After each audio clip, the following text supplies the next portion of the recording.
Welcome to the Best 5-Minute Wine Podcast. I'm your host, Forrest Kelly.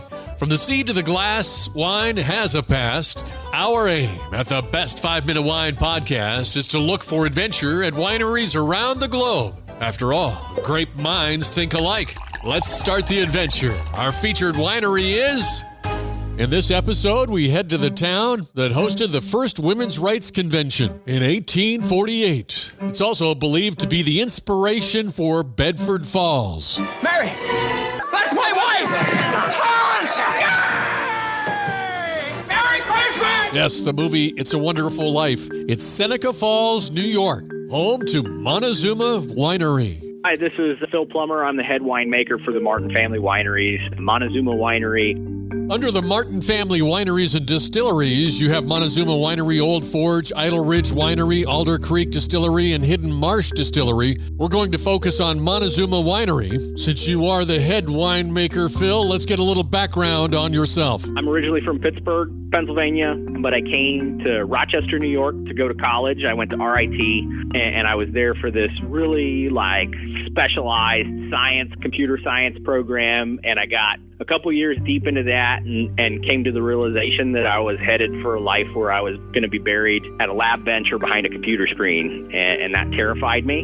Through the hospitality school at RIT, I had been taking wine tasting classes, so I had decided to start making wine and beer in my college apartment, which was probably not within the letter of the law at the time, but I really fell in love with production. I like making things, and I always felt like maybe wine would be what I did if I won the Powerball someday. I stuck around in Rochester one summer, and I managed to get a part-time job at Casa Largo, which is a winery that's kind of between Rochester and the Finger Lakes, and that's where it kind of clicked for me. I've been here for almost my whole career in the wine business, and I've worked my way up from being just a cellar grunt to being the head winemaker. Now that we've got your history, can you give us some background on George Martin, the man who started this project? George was a commercial beekeeper. He got his wife Ginny and his sons Ed and Bill involved in the beekeeping business. When he retired, he decided to do that full time. So he had worked at a local power plant.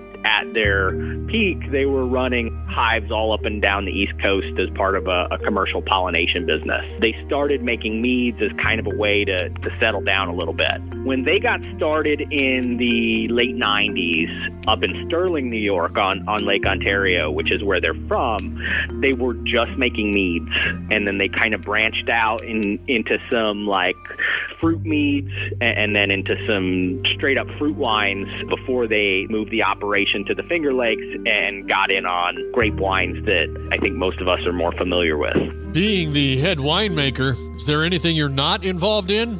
So I try and stay out of the distillery. Between our three brands, we're making 100 different wines here. I don't really have a lot of time to take on distilling too. We have a full-time distiller on staff who handles that, but all the wines, those are mine. It's anything from fruit wines, honey wines, traditional grape wines. We do it all. Looking at the awards that you've won with your wines and spirits, and which one would you say you're most proud of? Ooh, that's a great question. I don't know. I think any of the wines where we've won that are naturally sparkling. Probably because that wasn't a program that was here before I was. That's something that grew up under me. I'm texture obsessed, so it's one of the things that I chase in winemaking is that I'm really, really keen on hitting the right textures on things, and there's no more obvious way to manipulate texture than bubble. Texture, manipulation, and bubbles. In our next episode, we'll find out what those all mean with Phil Plummer, head winemaker at Montezuma Winery. Will somebody answer that phone? It's time, boys and girls, for our listener voicemail. Hi, it's Natalia from Spain. My question is, I want to go out with my friends, but I'm only 20, so I was wondering if they make any non-alcoholic wines. Great question, Natalia. Yes, they do make non-alcoholic wine. They make it the same way as normal wine, except afterwards they use a vacuum distillation and reverse osmosis to remove the alcohol. In fact, in Spain, if you stop by your local Birdie Vinos, they've got 43 different kinds of non-alcoholic wine. Thanks. Thank you for listening. I'm Forrest Kelly. This episode of the Best 5-Minute Wine Podcast was produced by iHizzle. If you like the show, Please tell your friends and pets and subscribe. Until next time, pour the wine and ponder your next adventure.